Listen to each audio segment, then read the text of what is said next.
Oh, yeah, just turned 52 yesterday, so we are going to have some fun today. I'm not giving you this generic, here are 52 life lessons and things I knew, blah, blah, blah. We are jumping in and talking about 52 rules, lessons, things I've learned all about recurring revenue, continuity income, subscription income, whatever you want to call it. We're going to dive in, and there's no particular order. What I did was I opened up Canva and just started writing down the first 52 things that came to my head in terms of how to create recurring revenue the right way, all based on real world. I've been creating recurring revenue programs for a very, very long time, at least in the online world for 25, 26 years. So started with a strength and conditioning site. I was still working full time as a gym teacher, took all these articles I wrote, turned them into a membership site, had success, then created a secondary site for personal trainers all about building a business and marketing because they were asking me, how do you do this? So I've created probably 31, 32. Here was one called Workout Pass where it had thousands of workouts that you can get for one price. I created a software called Fitness Generator, which allowed trainers to actually do online training for their clients with these little animated GIFs. It was a little bit ahead of its time. Then I had a Ryan Lee Inner Circle for business and marketing. Then I did a couple different newsletters. I had the Uncluttered Millionaire. I had one called the Recurring Revenue Report, where it was the first one focused entirely on recurring revenue. Don't worry, we're going to get to the 52 lessons. I'm speaking quick because I want to get right to it. Then I had a fitness membership for 4-minute workouts for busy guys. I've had 3 different supplement companies, and a majority of the income on those were subscriptions. My product called Rewind, which was bars and then greens. We had Prograde, Omega K.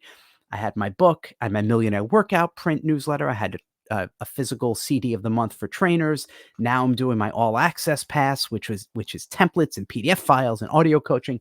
Anyway, that's to say, the reason I'm telling you that is not to brag and say I'm so brilliant, but just to tell you every single thing I'm about to share over our time together, it's based on me actually building it. This is not theory. This is not me coaching coaches. And I know there's going to be skeptical people and, oh, you're just making money teaching how to make money. A majority of my income, especially with recurring revenue, was in health, fitness, strength and conditioning, sports performance. So I want to share these lessons with you. And as always, I do this in one take, no edits. I just open up and go. Some people like it. A majority seem to like it. There's 1 or 2 who get annoyed. Ryan, you can edit and stop talking so much. You know what? Too bad. If you don't like it, you can go somewhere else. Here we go. 52 lessons, 52 rules, 52 laws, all about creating recurring revenue. Some are going to be short, some are longer. Let's see how this goes. Number 1, when you're starting off, if you're creating your program for the first time, I get this question a lot. How many levels should I create? Right? Should I create a premium, an upgraded one? Should I create a free or a freemium? And here's what I recommend. If you're just starting, just getting started, you don't really have a big list, you don't have a big following, you want to kind of test the waters, you're much better off keeping it simple and offering one level of membership. Maybe you're sacrificing a little bit of income, but that's okay because at the beginning stage, it's about testing proof of concept more than worrying about optimization of income. So simplicity is always the rule, especially when it comes to recurring revenue. When in doubt, make it more simple. So start with just one level. Okay. Lesson number 2 is you don't necessarily have to do video, especially now. Most of the stuff I'm going to be speaking about for these 52 lessons and laws and rules are for more content based membership recurring revenue programs. I've created software programs and e-commerce subscriptions, but in general, a lot of it's going to be geared towards content. So don't think you always have to do video for a content membership. A really well thought out PDF template, PDF summary, curation, worksheet checklist can be just as valuable, if not more valuable, than video. And over the past 3-4 years, as we're getting overwhelmed with content, I have leaned heavily into more PDF powered subscriptions. And you've seen some of these videos I've been doing lately. And this whole idea of getting old school and printable, and it's working, right? And by the way, if you're interested in more of that, like PDF style stuff, old school, just type below old school. I have a new program all about creating recurring revenue the old school model. So just type old school. All right, here we go. Number 3, get as close to DFY as possible. And what I mean by that is done for you. Templates, right? If you could, rather than just saying, I am going to give you, here's a 3-hour webinar on how to design your own fitness workouts, or here's 3-hour training about the ATP energy system and the muscles in your rotator cuff, and you're speaking to the general public, you're making them do a lot of work. But if you just say, here's a workout, just print it and go, that's as close to done for you as possible. Done for you would actually be going there and like doing the workout for them. Then there's like going to their house and actually training them and being a personal trainer. So I'm talking about getting as close to that as possible within, obviously, within the limits of a digital type membership. So the closer you can get to done for you, even if it's done with you, the better your chances of success for conversion and for retention. Number 4, don't force continuity. And what I mean by that is there was a term called forced continuity, which meant you force someone into a membership when they buy something else. And a lot of unscrupulous marketers used to hide it. So there were popular like acai berries and all this stuff. Some of you might remember that, where you'd say, they'd say, get a free bottle. And then they bury it deep in the copy. Oh, when you get it, you're also going to be automatically subscribed to our $99 a month subscription. So every month you're going to get a new bottle for $99. And they made it impossible to cancel. First of all, it's unethical. It's illegal. The merchant accounts were shutting them down. They were getting sued by government. So do not do that. Now you can have, hey, if you buy this, you get a free subscription to this. But if you do that, again, it's not easy to work anymore, and some merchants won't allow it at all. If you do it, you have to be beyond transparent. Here's what it is. Remember, this is a subscription. It's going to be billed. You can cancel anytime, and make it easy for them to cancel, by the way. And there's another rule I actually just thought of that I didn't have in there. Give them the ability to self-cancel. There you go. That's a little bonus rule. Make it easy on them. But even if you're completely transparent and honest and saying there is a subscription attached to it, people are still going to forget, and there will be potential issues. So I would recommend highly leaning away from doing forced recurring revenue subscriptions. Okay. Number 5, package multiple memberships as an all-in-one. And this is what I'm doing right now with my all access pass. The feeling of when you buy one membership, you get multiple as a part of it, as a package. It just adds more value. I did this with Workout Pass 15, 20 years ago, and it was modeled after, believe it or not, sounds weird saying, the adult industry, because at that time, the adult industry would sell these passes, right? You buy a pass for one weird fetish and you get these 10 other passes for free. I don't think that model is really viable anymore in the adult industry, but for the information market, works really well. So think about how to package these together. Number 6, this is more of a law, right?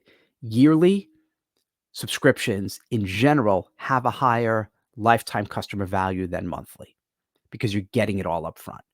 There are numbers all across the board in everything I've done, all the people I've spoken to in terms of subscriptions, and it's thousands. On average, content-based, the average retention is about 3.5 months. So if you get someone to join for a year, even at a discount, often you're going to have a higher lifetime customer value. But there are some pros and cons, and we're going to discuss this more in some upcoming rules and laws here. I address this, but I'm not saying you should do a yearly, but in general, it does have a higher lifetime customer value. Kind of sort of related to this are trials. And I get asked this a lot. Should I offer a trial? In general, trials will bring in more members. They're going to bring in more people to try it and kick the tires and see if they like it and come in and play around. But there's going to be a higher churn, right? So you might get in more members, but there's going to be more turnover. And depending on the industry, depending on the market, the niche, it could be really high. It could be 50% of the people who come in don't stick around for the first billing.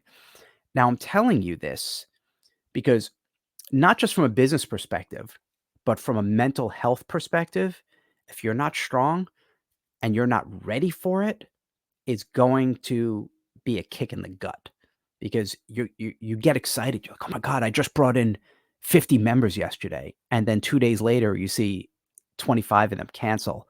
You get depressed. um, if you're not expecting it, right? But if you know, hey, I brought in 50, 25 are going to leave, that's okay. Obviously, we have to try to do as much as we can to keep them around, but just know that there will be a high drop off. But in general, it does often end up with more total members. So trial is worth it, which leads me to my next one here. See, I did think these through. Is rule number 8, trials of 7 to 14 days tend to work best. 30 is too long. A 3-day trial, people are looking at the calendar, circling it, saying, okay, I'm going to cancel in 3 days. I don't want to get rebilled. But 7 to 14 gives them a chance to experience what it is you have to offer, get in there, and hopefully you're delivering something good, and then they're going to stick around. So 7 to 14 days tends to work best. Sometimes 21, sometimes it might be 10, but in that general range-ish. Oh, and if you're liking this, if you could do me a favor, just like and subscribe. That helps. Thank you. Number 9, and it's funny, I love talking about this, and my members like this too. Is your membership, your program, is it t-shirtable? Meaning, is this a brand? Is this something that members want to wear? Sometimes it's yes, sometimes it's no. Sometimes yours is more of a curated newsletter, and no one's walking around with a t-shirt saying, the uh, automated CPA AI tools. Like they're just not excited about that. But I had one of my subscriptions called Freedom, which was more of a Netflix style membership, which, man, I should have put that in the beginning. But anyway, it was t-shirtable, and we had events and live events, and there were meetups all over the country. So can it be something bigger than just a little side recurring revenue program? Is it t-shirtable? Depending on your goals, depending on the type of program you want to build, maybe it is, maybe it's not. But if you want to build something where people are a part of it, like an association, then you want to make sure it's something that there is a brand, there's a soul to it. Pay as much attention, this is number 10, pay as much attention to keeping them as getting them. I have my law. Well, it's not a law. It's a formula. GTKT. Get them and keep them. 50% of your effort should be on getting them, on getting new members, attracting new members. That's with traffic. What's your traffic platform? And then 50% is keeping them. What's your retention strategy? What are you actually delivering? Aggressive marketers tend to focus 95% on getting them, and then they just throw people in. They're like, oh, I don't care what they get. Some people are so customer centric, they focus 90% on retention, which is great, but they're not getting enough new people in. So it becomes lopsided. But you've got to do equal effort on both. For every hour you spend on traffic and getting them, you should be an hour on retention and keeping them. That's really important, because with that, and let me come back here for a sec. If people are just joining and canceling after a month, then you don't really have recurring revenue. You have the effort of recurring revenue of keeping up with it, but you don't have the benefit of that dependable monthly income. So make sure and commit to delivering something good.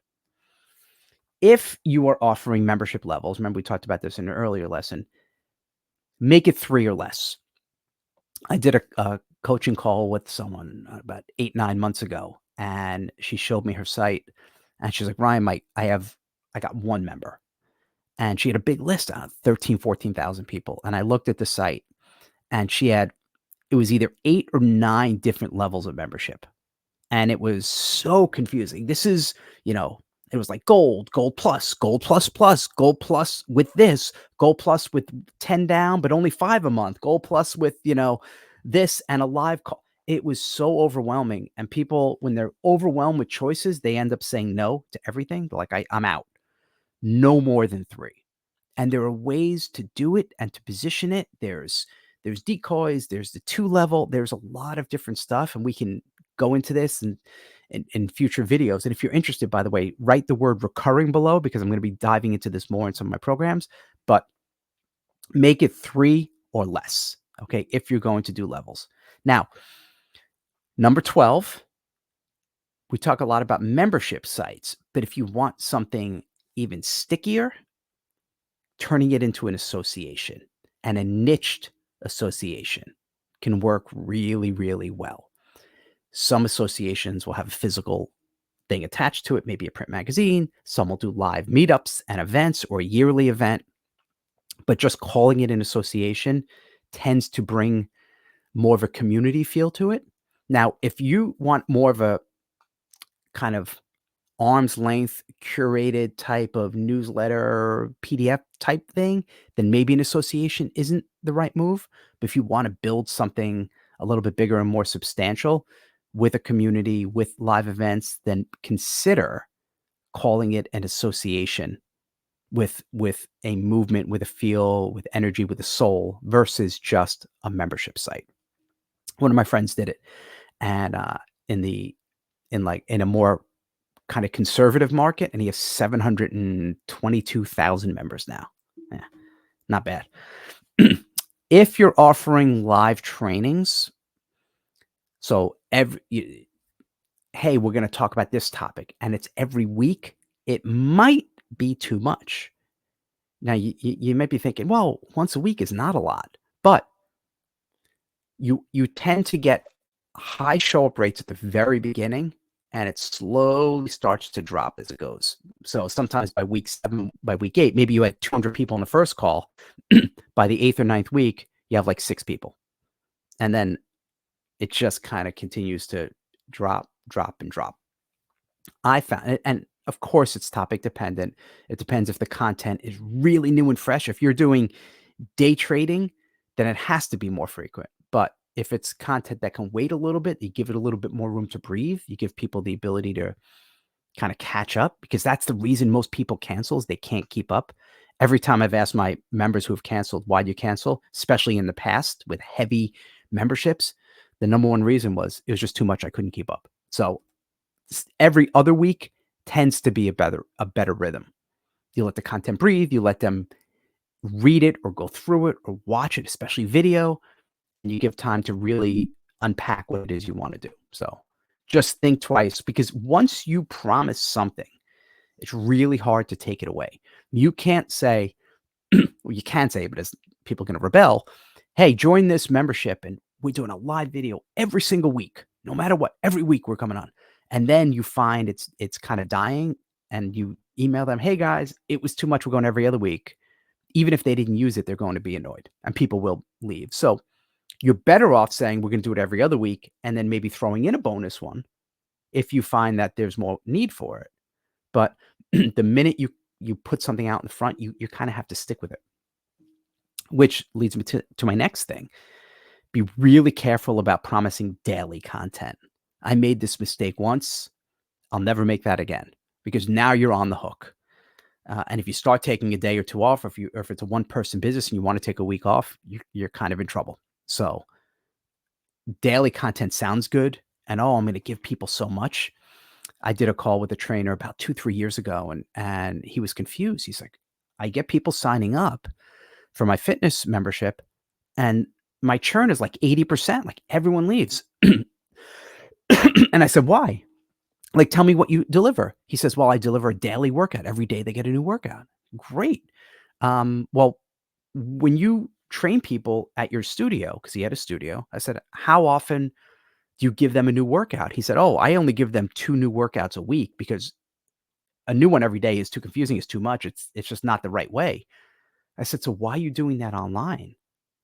And he thought about it. He's like, oh, I thought if I give them more, they'd stick around. And he found it was the opposite. It was too much. And if people are getting things and they can't consume it, they're like, well, I'm paying for this. I'm not even using it. And then they're going to cancel. So be really careful about overwhelming them. Number 15, community. You might not need a community. People think, well, I want to start a membership site and I have to have a community, whether it's an internal one, whatever software you're using, it could be Kajabi or Circle or whatever it is, right? Or school, or a, a Facebook group attached to it. But what I'm finding is you don't necessarily need that.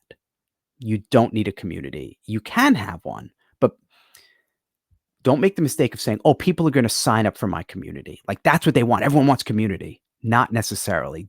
Don't make that assumption. So lately, my memberships have not had a community and I haven't seen any issue at all. And people have also reached the point now, especially with Facebook groups, they're members of dozens of them. Like the numbers have been dropping. Okay. So it's 16 related to community. If you really want to build a community and you're just starting out and you don't have a big list and you're not going to get 50, 100 members out of the gate, then you can always add a community later, right? So you don't have to promise one. You don't mention one, but you can add one later if you want. But you don't need to launch with a community. I'm just telling you that to start because there's this weird thing. You launch it, and if you launch and you get 6 members the first day, cool. But if they go into the Facebook group and there's only 6 people there, they're like, what's this? Right. So if you're going to do that, you almost have to seed it with other people to get some energy. And it does, a community takes work. Like you have to be there. You have to be the cheerleader, especially at the beginning, getting it going. It's not as easy as it seems. You can do it, but it takes effort. All right. Number 17, embrace the power of mini cliffhangers. So if you want people to stick around, get them excited about what's coming next. When I was a kid, I loved the Dukes of Hazzard. And if you remember the Dukes of Hazzard, at the end of right before the commercial break, it was usually Bo and Luke, in the General Lee, like taking off and going over a ramp over a little river or something. And the voiceover would come on and say, well, will Bo and Luke make it this time? Will Boss Hog catch them? Stay tuned. And then you couldn't wait to get through the commercials to see if they make it through. That's a little mini cliffhanger. And mini cliffhangers are really good at the end of a piece of content or a training for what's coming next month. Because if someone is thinking of canceling, let's say they're really into healthy cooking and you say, just wait because next week or next month, I'm going to show you my favorite,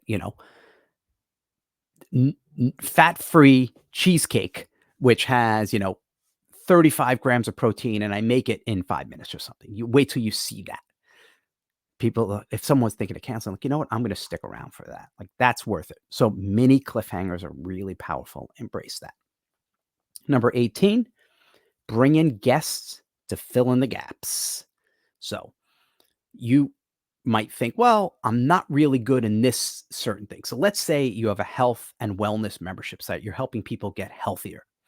And your background is as a nutritionist and a chef, and you're really good at cooking and recipes, but it's important for them to work out. But that's not really your thing. It. Maybe you have a certification, but it's not really your thing. That's when you bring in a guest to fill in the gaps. Hey, I brought in my friend Sherry. I brought in my friend Mike, and they're going to give you a workout. They designed this workout just for you. It goes along well with the recipes and everything we're doing here. So don't feel as if you always have to do all of the content and all of the stuff yourself. You could bring in guests. This is kind of related to his number 19 is for content, your successful members and your students can make for really good case studies, right? If someone's had success in whatever it is you teach, if you teach, crypto investing, if you teach online marketing, if you're teaching health and fitness, bring them on. Say, hey, Susie, you've lost 30 pounds in the past 5 months. Can you share how you're doing it? And members love to hear from other members as a case study. If it's video based, it could be an interview. If it's written, you could do the interview and then have it transcribed. There's a lot of ways you could repurpose that. Just know that there's a lot of gold within your membership. Number 20, pricing, right? If you have it less than $10, it's going to be really, really tough, if not almost impossible, to make it grow with paid traffic unless you have a more expensive product on the back end. It's all economics. spend hours talking about this, and it's probably too deep for these lessons just because you're going to need other upsells. You're going to need things on the back end. You're going to need products that are maybe 50, 100, 500, $1,000 to make it back, because it might cost you 45, 50, $60 to get a $10 a month subscriber. So you're going to be going really negative in the hole. So don't think, oh, because it's $10 a month, I'm going to get a million members. It's a no-brainer, because not necessarily. It depends on the quality of your offer. But you also have to know what your traffic strategy is. And if you want to grow through paid traffic and it's $10 a month and that's all you have and you don't have other products, it's going to be almost impossible to make work, or you're going to lose a lot on the front. So just think about that, right? Again, I am sharing real world stuff. I don't want to blow smoke and say, oh, $10 a month is great, you could run traffic, because the reality is it's really, really, really hard to do. Number 21, if you're going to do newsletters, right, especially curated newsletters, summary type premium newsletters, you got to have an opinion or a unique perspective. To just say, here's my paid newsletter and I'll give you 10 of my favorite AI tools, that could have worked 15 years ago, maybe 10 years ago, not anymore. It just doesn't. I mean, things do change. Information has changed. It's become easier to find.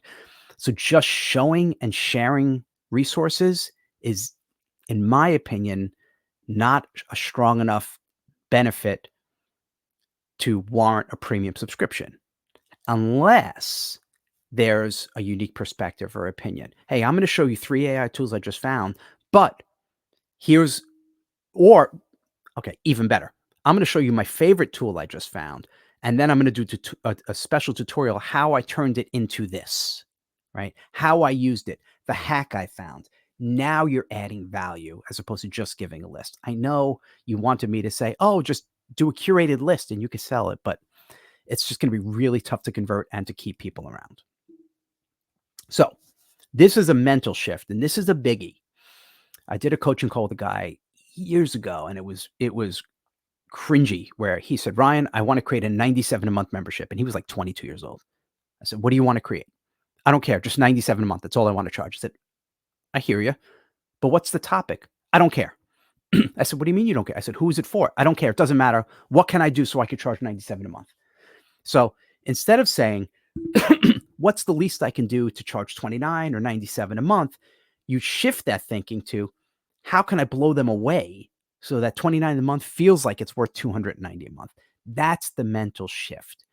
And I know it sounds like, oh, rainbows and unicorns and everything's great, but it really is important that you get away from, oh, I just want to charge $50 a month, I don't care what it is, to what can I deliver at 50 that it blows them away?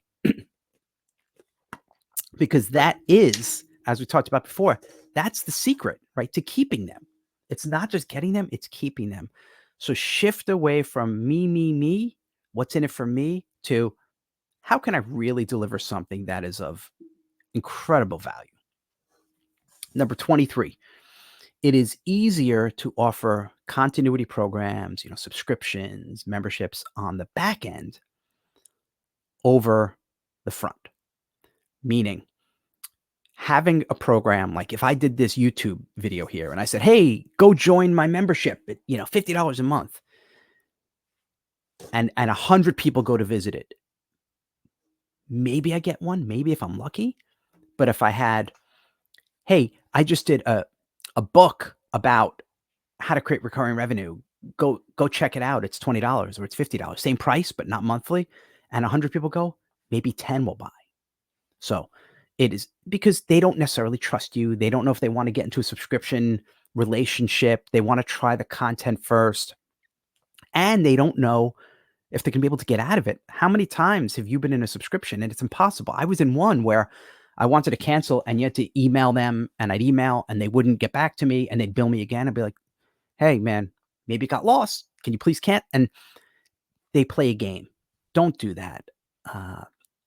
Now I'm getting off topic, but on the whole, it is much easier to sell recurring revenue on the back end after they've already bought a one-time product. Number 24, even though, and this relates to an earlier rule, right? Even though the yearly has a higher lifetime customer value, you often end up with less total members because there's going to be more people who would probably rather come in and say, all right, this looks good, but I don't know if I want to pay 300 right now. So I'll come in at 29 a month and kind of see if I like it. Maybe if I like it, I can upgrade to a yearly. So you end up, and there's that little in between float time between them deciding if they want to upgrade to a yearly. But between that little time, you will usually have more total members. Now, with monthly, you've got failed credit cards, you've got easier to cancel. There's a lot of thought that has to and strategy that has to go into a monthly versus yearly, but in general, you will end up with more total members. Okay. Number 25, during a launch, it is better to offer more bonuses rather than just a lower price. And I see that a lot. Like, Ryan, I'm going to charge, it's $100 a month. I actually just did a call with a guy 2 weeks ago, and he wants to launch this membership. And he said, I want to get a lot of people in. So I'm just going to charge $7 one time. That's it. I'm like, well, what do you mean? He's like, that's it. Just a one time. And I said, well, you're better off not lowering the price and just adding more bonuses that are time sensitive that, hey, I just launched this new kettlebell training club. It's 29 a month, but when you join today, you're going to get this nutrition thing and this thing and you add bonuses versus saying it's 29 a month, but you can get them for only 10. Okay? So you're better off stacking on bonuses than giving a lower price, especially with recurring revenue. Speaking of this, never ever offer lifetime memberships. Ask me how I know. There's a lot of look, when you offer a lifetime membership and you can charge thousands, you can get a lot of money up front, but now you're indebted to them. And I did this mistake where I offered a lifetime for one of my programs, and I have people who still to this day, years later, will say, well, Ryan, I did buy a lifetime, so I should probably get this one too. And isn't this included? So it's a tough thing to do. I do not recommend lifetime. I do not like it. And also think if you want to eventually sell your business down the road, it's trickier to sell because now the other person has to take on that relationship and that kind of debt because now they have to service them without getting the income. So, and if they're looking at that and it's a serious buyer and they're looking at your numbers, it's like, hey, I noticed you have 300 members here, but they're not paying anything now. So in your terms and conditions, what happens with that? So I know it's attractive to try to get a big bulk of money up front, but I would urge you to pump the brakes and not do a lifetime. You're better off taking your time and growing it slowly than trying to get that big chunk of cash and dealing with potential repercussions. 27, for a content-based membership site, if your monthly churn is over like 3.5%, there's a problem. And that's not good. People say, oh, they're going to be 10%. I think the number is 3%, 3.5%. And that's still high. But if it's over that, it's either a quality of content issue. It's a, did you overpromise, underdeliver issue? It's maybe you're giving too much or too little. So there's something wrong there. Or it's your messaging, there's an issue, but just know that that's a red light. That's a little warning light in your car that my daughter will say, Dad, what's this? This little yellow light just came on. I said, when did it come on? It came on like 2 months ago. You should have told me that. That's a little warning light. 3.5% monthly churn. Number 28. When it comes to trying to sell your program, I see this mistake a lot. You say things like, oh, the headline, join my membership. Join this membership. And no one in the world wakes up saying, gee, I really want to join a membership site today. That's not the benefit. That's not the selling point. So what is the benefit? What did they get out of it? What goal are they going to achieve?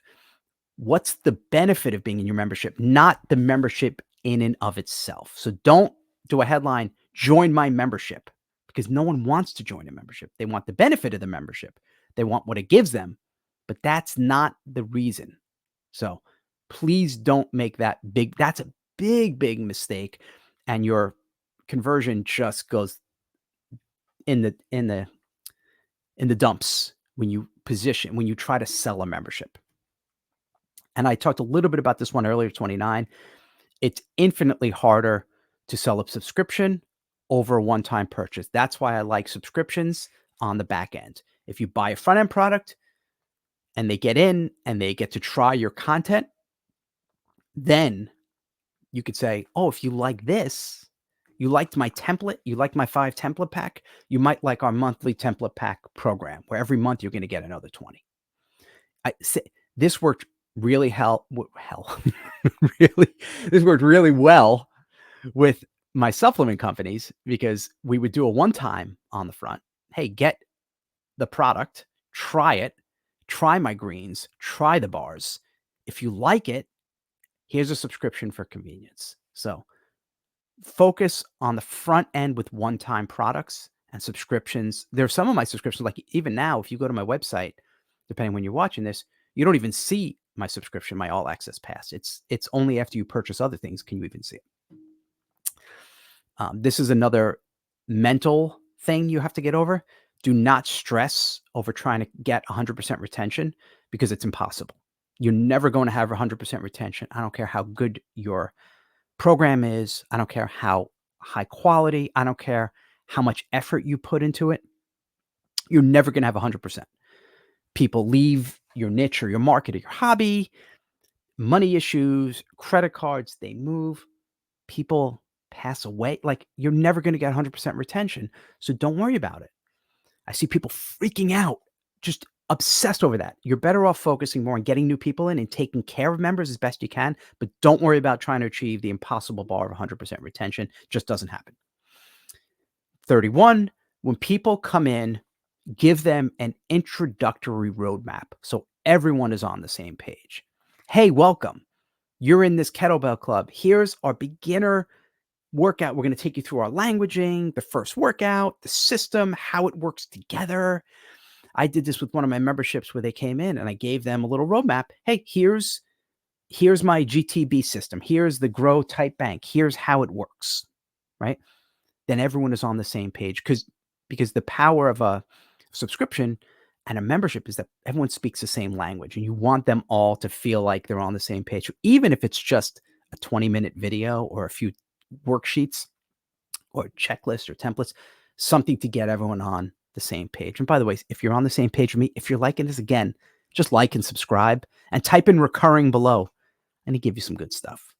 32. You can actually create recurring revenue with just email. You don't need complex software and membership sites and usernames and passwords. I've had a few really successful subscription programs where it's delivered entirely with email. A little bit more manual thing, like it would be PayPal. They get on my email list, but that was it. So don't think you need the most complicated software with bells and whistles because you don't. And in fact, some people love the simplicity of just having it emailed to them. So do not, my friend, do not sleep on email. It still works, still powerful. And one of my programs is called The Playground. It was delivered entirely with email. And the files, can I share a little secret with you? I just put them in Google Drive and I give them the link. Crazy, crazy. 6-figure membership. Didn't have any software. How you like them apples?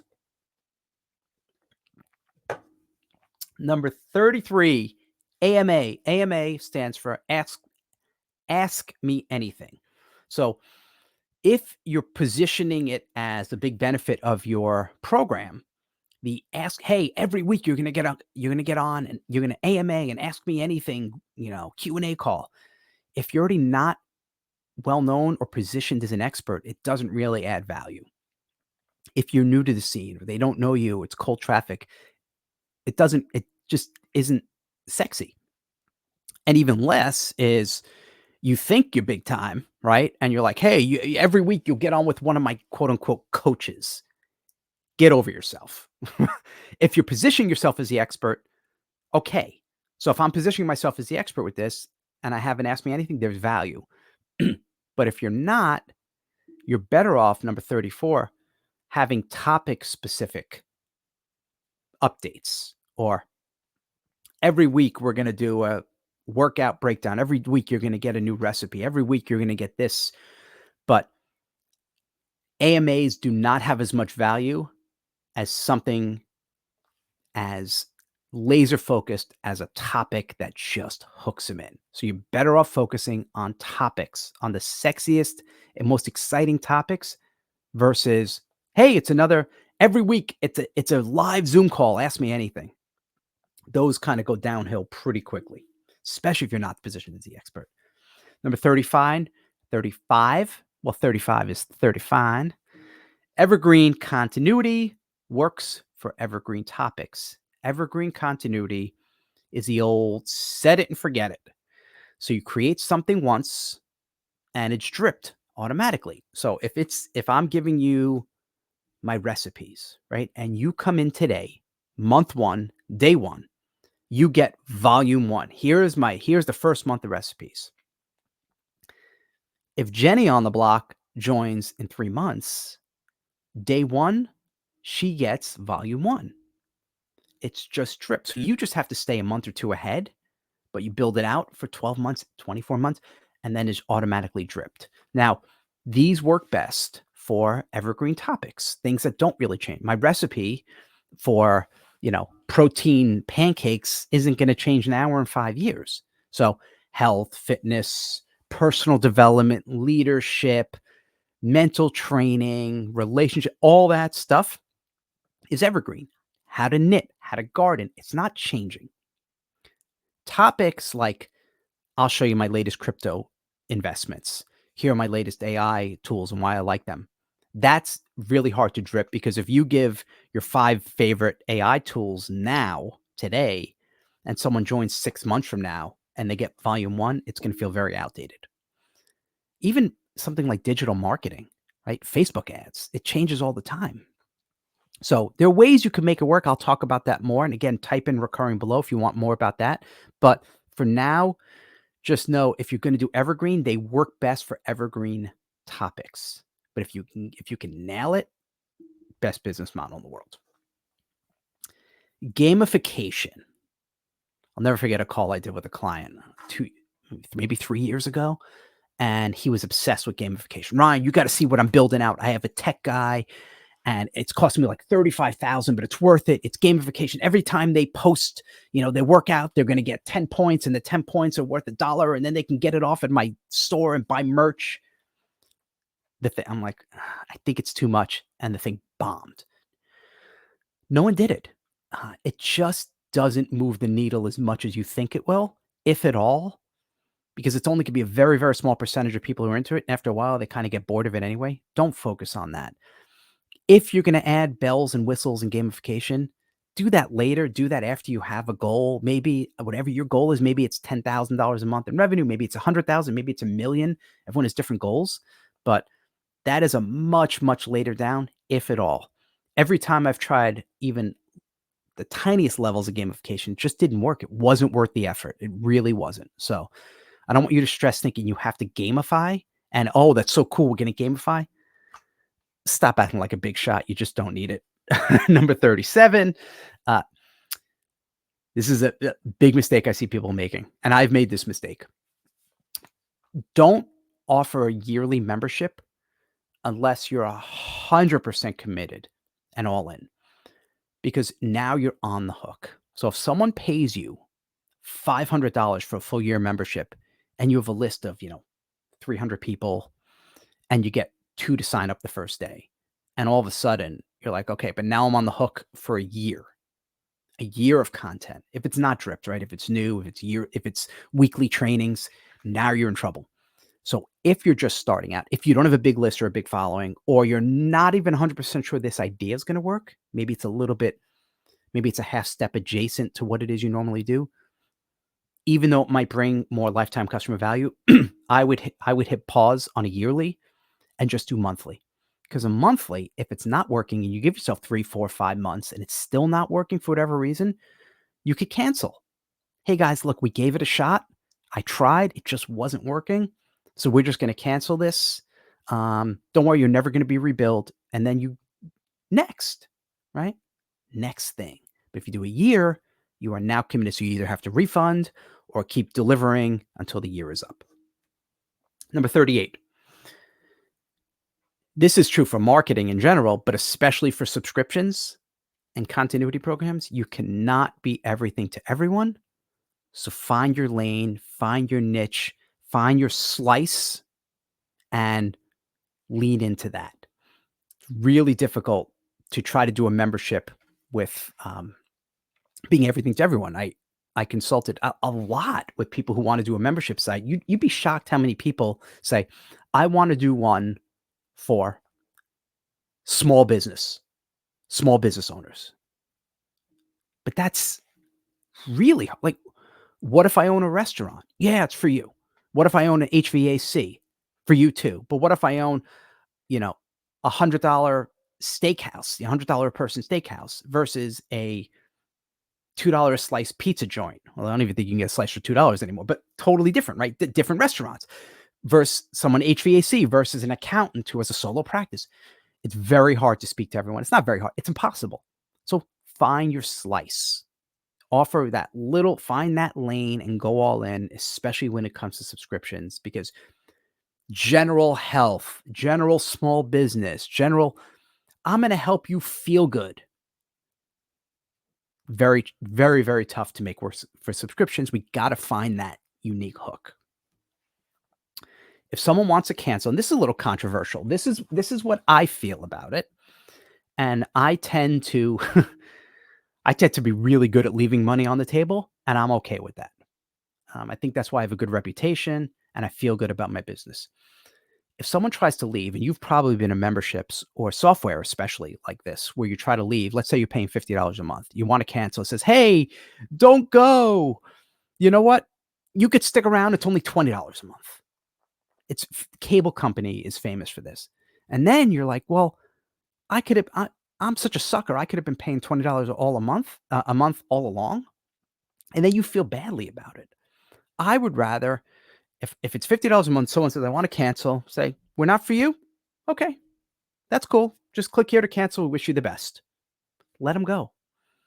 I'd rather do that and feel better about it and not feel like and worry about half the people who are in the membership and paying more finding out, because they will find out.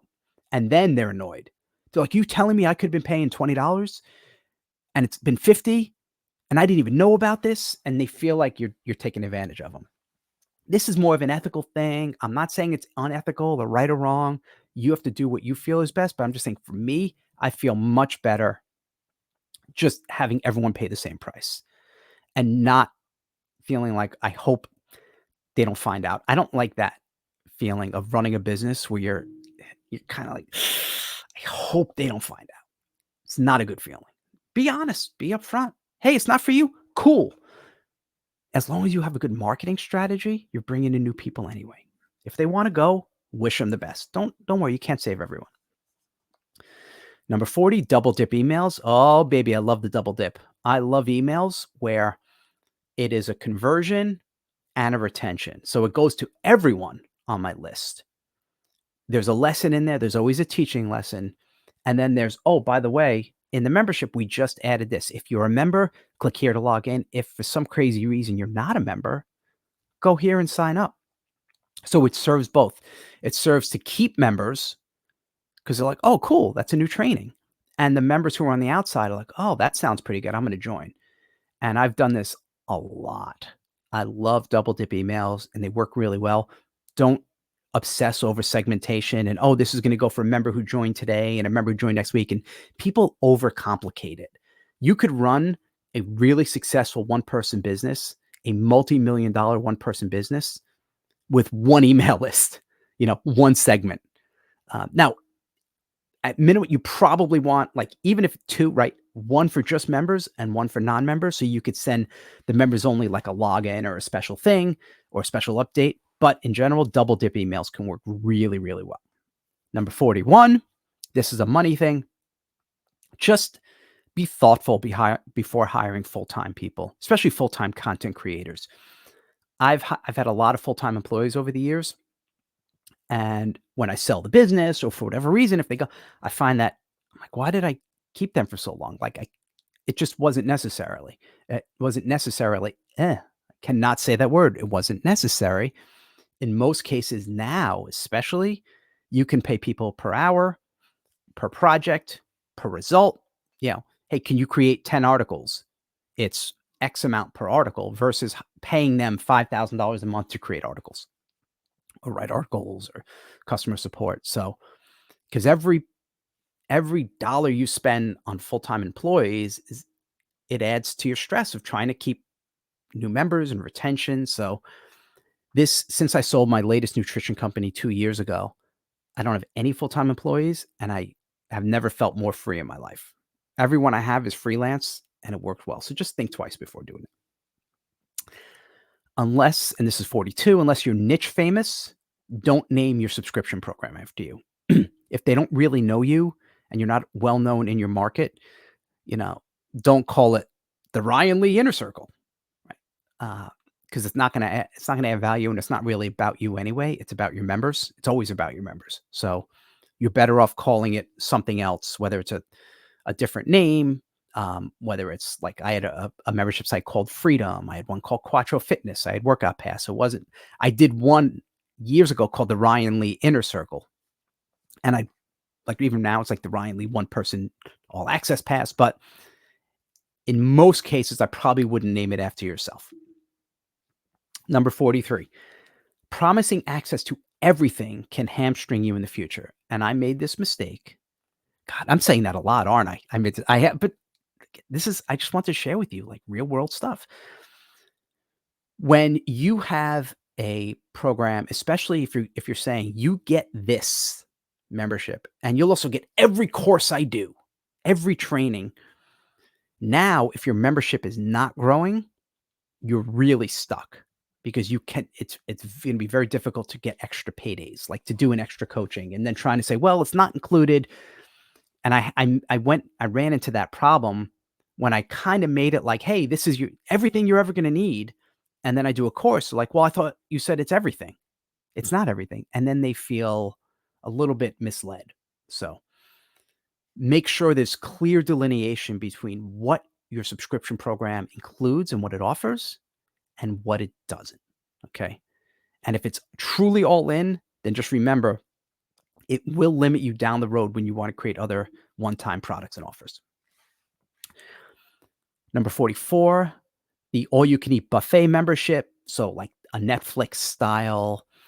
If you're doing that, and they can work now only when positioned the right way, I think it still has to be categorized really well, organized really well. But if you're going to do it, it should still be niched.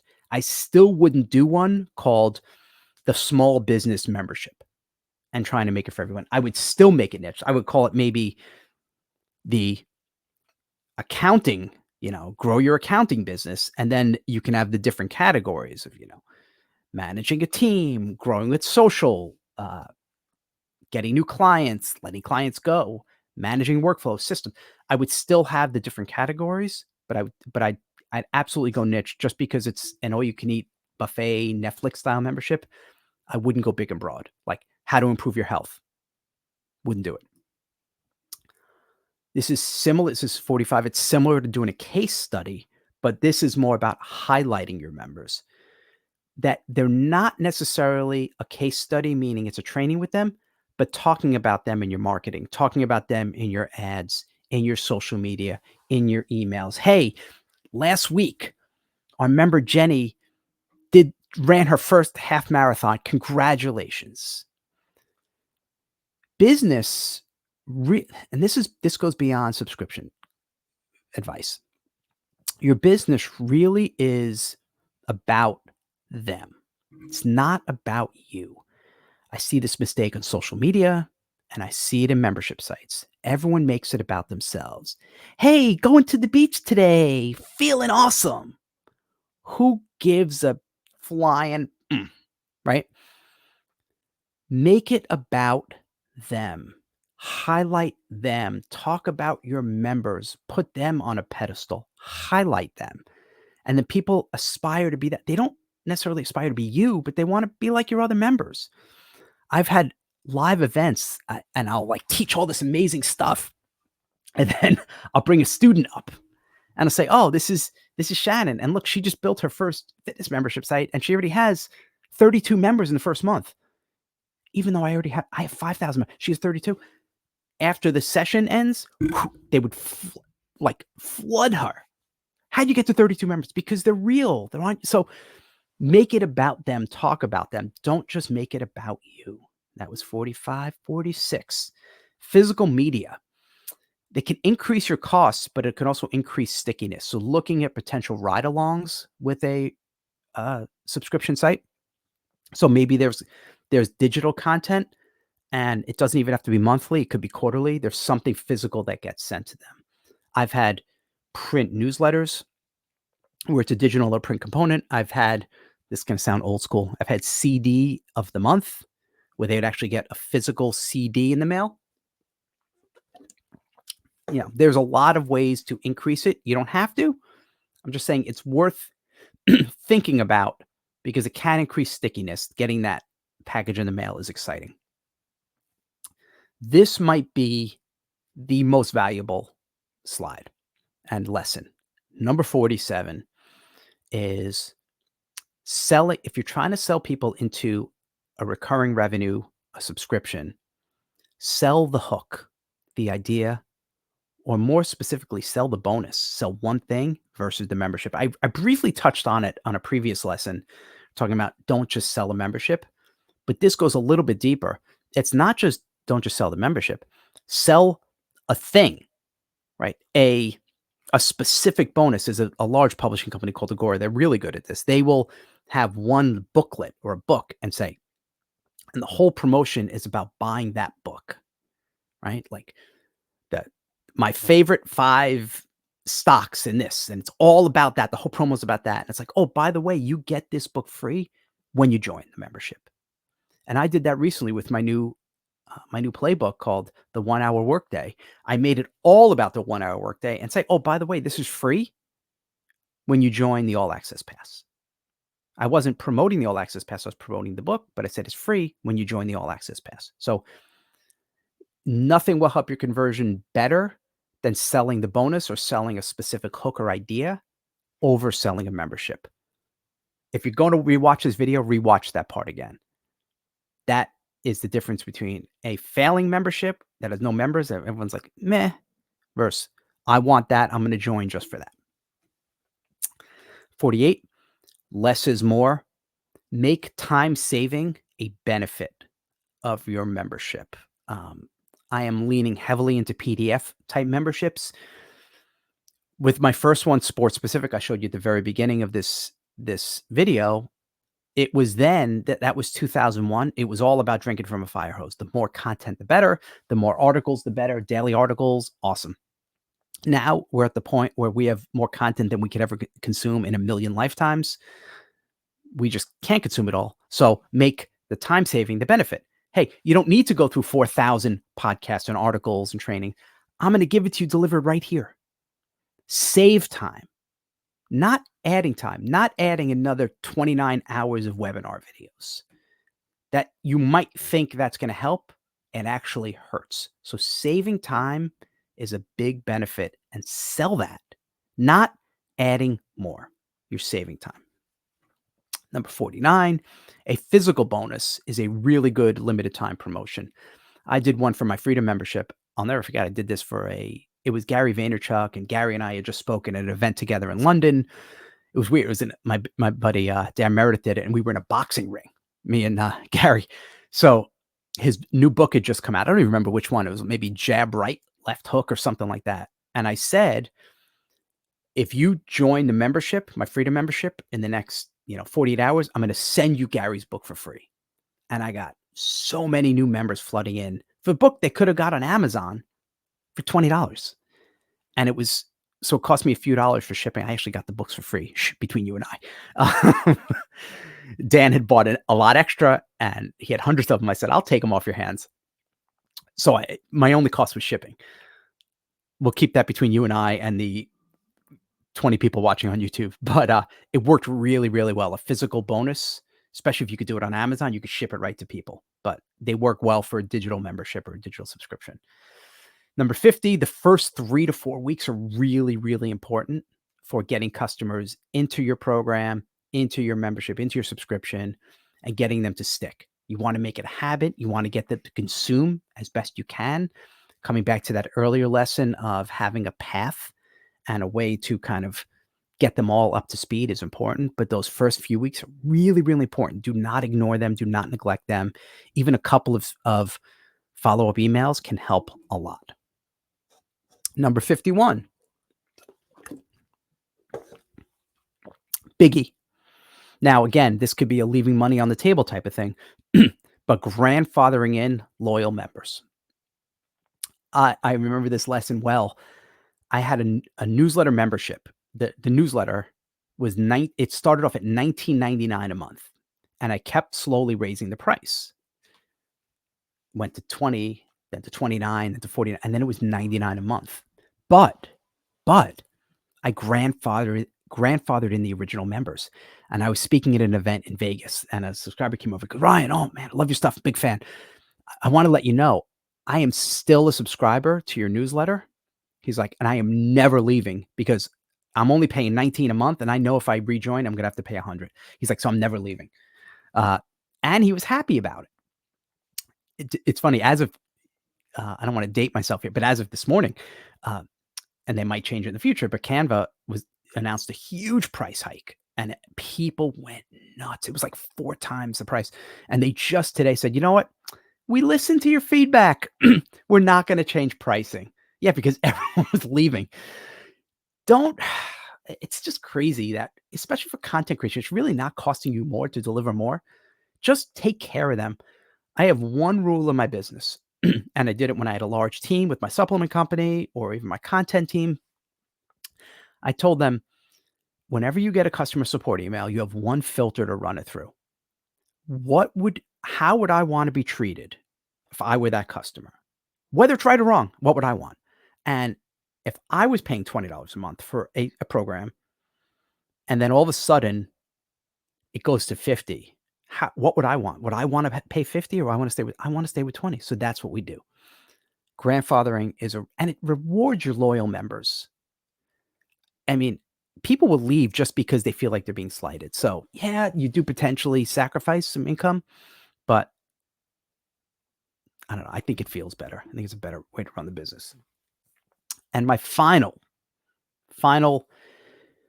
52 tips in 52 years.